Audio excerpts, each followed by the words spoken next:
The morning air still carried a chill, the kind that clung to the pavement and made the scent of gasoline sharper than usual. The report shows minor wear, but it's structurally sound. Good. And the engine history? All clean. A delivery truck idled near the curb. An elderly man wiped down his windshield at pump 2. The fluorescent lights above the awning buzzed faintly. You stood beside your pickup, off-duty, dressed in jeans and a plain dark jacket. The badge wasn't on your chest, and the department SUV wasn't anywhere in sight. To anyone watching, you were just another resident starting the day. The pump clicked softly as the numbers climbed. Across the lot, a glossy white luxury SUV rolled in a little too fast, tires crunching over loose gravel before stopping sharply at the pump opposite yours. The driver's door swung open with purpose.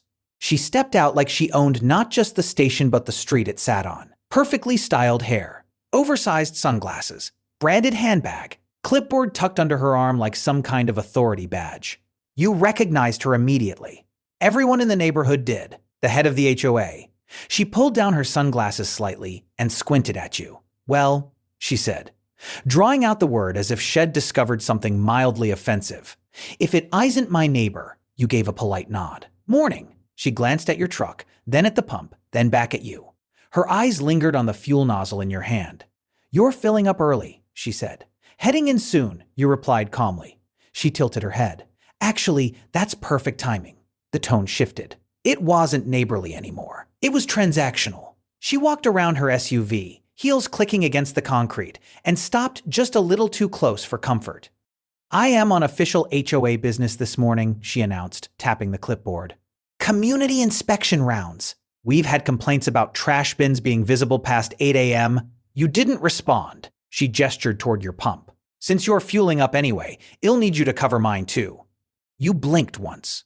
"I am sorry," she sighed dramatically, like you were the slow one in the conversation. "The HOA works closely with the city. We maintain property values. That benefits every own, including law enforcement." She paused.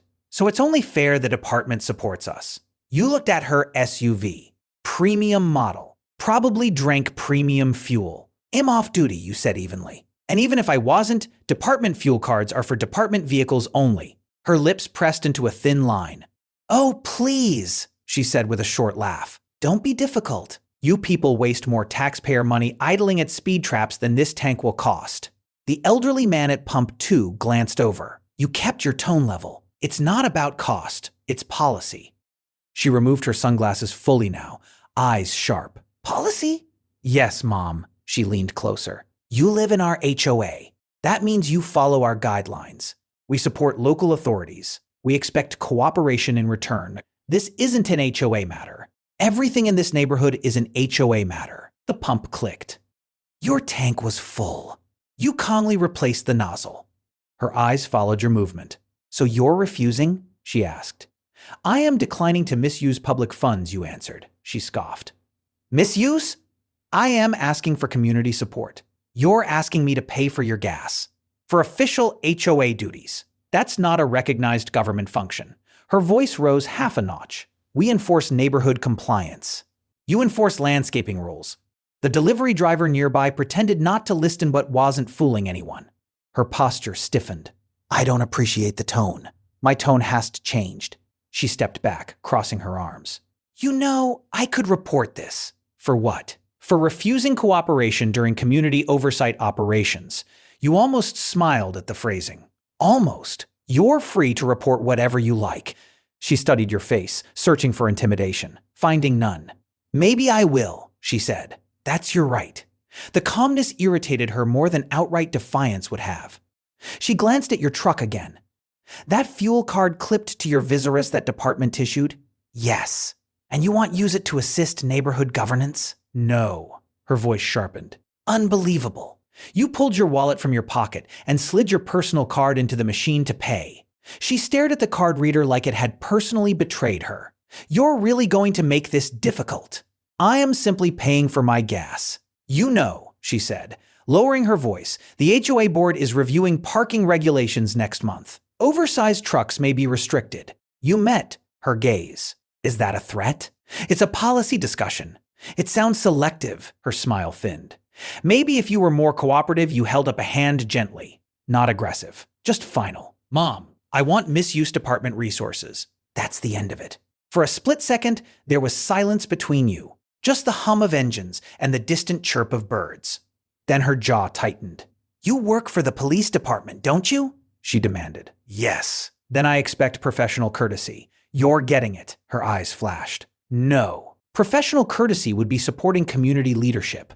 Professional courtesy, you said evenly, is following the law. The words hit harder than you intended, but they were still calm. She reached into her purse with exaggerated movements and pulled out her phone. If you want assist, she said, I'll call someone who will. You didn't flinch. Go ahead. She looked almost surprised that you didn't react. You think I want? I think you're free to make that choice. Her thumb hovered over the screen. The elderly man at pump 2 had fully turned now. The delivery driver leaned against his truck. A teenage cashier inside the store pressed closer to the window. She dialed. You heard it clearly. 911, what is your emergency? Yes, she said loudly, making sure everyone could hear. I need an officer dispatched to Maple and 3rd. There's an off-duty officer refusing to provide assistance during an official HOA operation and possibly misusing department resources. You exhaled slowly. The dispatcher asked something. Yes, I'll wait, she said, glaring at you like Shed just won something. She ended the call and crossed her arms triumphantly. They'll sort this out. You nodded once. I am sure they will. She gestured toward your truck. You'll regret embarrassing the board. I haven't embarrassed anyone. You've embarrassed yourself. If you say so. Her confidence returned in waves, fueled by the assumption that uniforms would soon appear to validate her authority. She adjusted her blazer, smoothing imaginary wrinkles. I hope you understand, she added smugly, that filing official complaints can affect careers. You looked at her calmly. False reports can too. Her eyes narrowed. You're implying something? Not at all. The faint sound of sirens echoed in the distance, getting closer. She lifted her chin slightly. The gas station felt smaller now, charged. 2 patrol cars turned the corner. She smiled. You didn't. The vehicles pulled into the lot, tires crunching over gravel. And the moment before the doors opened before recognition set in hung in the air like the calm before a storm. The patrol cars rolled into the lot slowly, not with urgency, but with the routine efficiency of officers responding to a standard call. Gravel crunched under the tires as both units positioned themselves near the pumps. The flashing lights weren't activate. This wasn't a high-priority emergency, but the presence of 2 marked vehicles was enough to draw every eye in the area. The elderly man at pump 2 stopped pretending not to stare. The delivery driver folded his arms. Inside the gas station, the cashier pressed both hands against the counter, peering through the glass. Karen lifted her chin the moment the first cruiser door opened. 2 uniformed officers stepped out. Officer Ramirez from Unit 12 and Officer Collins from Unit 7. Both scanned the area quickly, their posture relaxed but alert. Ramirez spotted you first. There was the briefest flicker of surprise followed immediately by recognition. He straightened instinctively. Morning, Chief. The word landed like a dropped weight. Karen's confident expression froze mid-smirk. Collins stepped around the hood of his cruiser and saw you as well. His eyebrows shot up slightly before he, too, nodded respectfully. Didn't know you were out here, sir. You gave a calm nod back. Morning. Karen blinked rapidly, as if trying to process what she'd just heard. Chief? She repeated faintly. Ramirez glanced between the two of you. We received a call about a dispute. Karen recovered quickly, stepping forward as though the previous 5 seconds hadn't happened. Yes, officers, she said briskly. This man, she gestured toward you without looking directly at you, refused to provide assistance during official HOA business. He's also carrying a department fuel card and declined to cooperate. There was a short silence. Collins shifted his weight, clearly uncomfortable. Ramirez kept his tone professional. Mom, what kind of assistance were you requesting? She refused. She caught herself. He refused to allow me to use department fuel resources while I am conducting neighborhood enforcement duties. Neighborhood enforcement? Collins echoed carefully. Yes. HOA inspection rounds. Ramirez looked at you. Chief? You spoke evenly, hands relaxed at your sides. She requested I use a department fuel card to pay for her personal vehicle's gas. I declined. She then called 911 pun. The elderly man let out a soft whistle under his breath. Karen's head snapped toward you. That is a gross misrepresentation. Ramirez held up a hand gently. Mom, let's keep this calm. I am calm, she snapped. Clearly not. Collins spoke carefully. Mom, department fuel cards are strictly for authorized vehicles. I understand that, she said quickly, though it was clear she hadn't. But the HOA operates in partnership with the community. Ramirez nodded slowly. We appreciate community partnerships.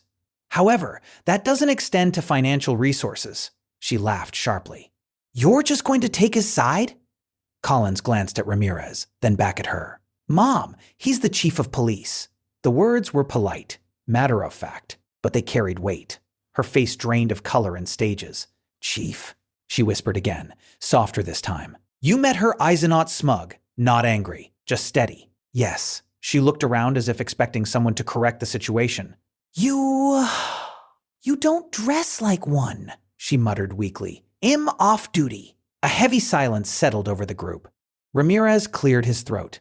Mom, filing a 911 call for a non-emergency matter is considered misuse of emergency services. Her composure cracked. I thought it was an emergency.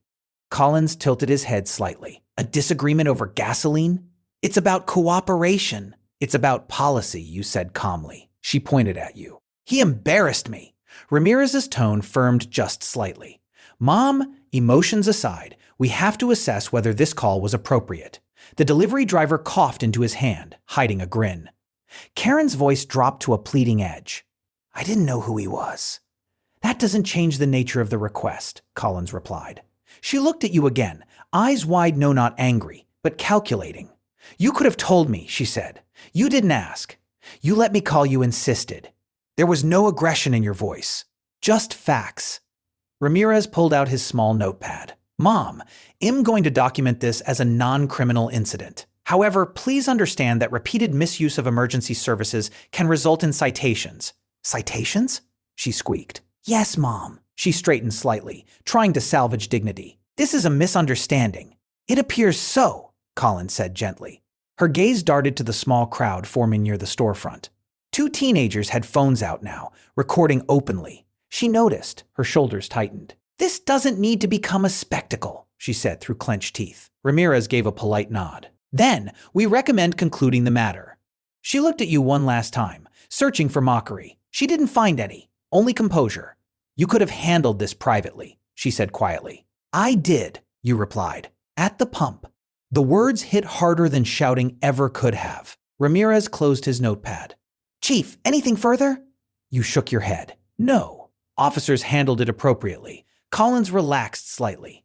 Karen shifted awkwardly beside her SUV. So that's it? She asked. Yes, Mom, Ramirez said. You're free to go. Free to go. Not victorious. Not validated. Just dismissed. She opened her car door stiffly but paused before getting in. This isn't over, she murmured not loudly, but loud enough. You met her gaze again. It doesn't need to continue. For a moment, something flickered in her expression embarrassment, maybe even the beginning of regret, but pride won. She climbed into her SUV and shut the door a little harder than necessary. The engine roared to life. As she pulled away, the lot felt lighter somehow. The tension drained with her exit. Ramirez exhaled slowly. Sorry you had to deal with that before shift, sir. It's fine, you replied. Collins glanced toward the road where her SUV disappeared. HOA! You nodded once. He winced sympathetically. Rough crowd. The elderly man at pump 2 shuffled closer, shaking his head. Didn't see that twist coming, he said with a chuckle. You offered him a polite smile. Ramirez adjusted his hat. Well, log the call as resolved. Appreciate it, you said. The officers returned to their cruisers. As they pulled out, normal sounds returned at the hum of traffic, the faint buzz of the overhead lights, the beep of a fuel pump resetting. You stood there for a moment longer, hands in your jacket pockets. Not triumphant, not amused, just reflective. Power wasn't something you waved around. It was something you carried quietly. And this morning, someone had tried to weaponize the system to discover they'd aimed it in the wrong direction. You walked back to your truck, climbed inside, and started the engine. As you pulled out of the lot, the sun had risen fully now, casting long golden streaks across the road. Another day, another reminder. Authority isn't about demanding respect. It's about deserving it.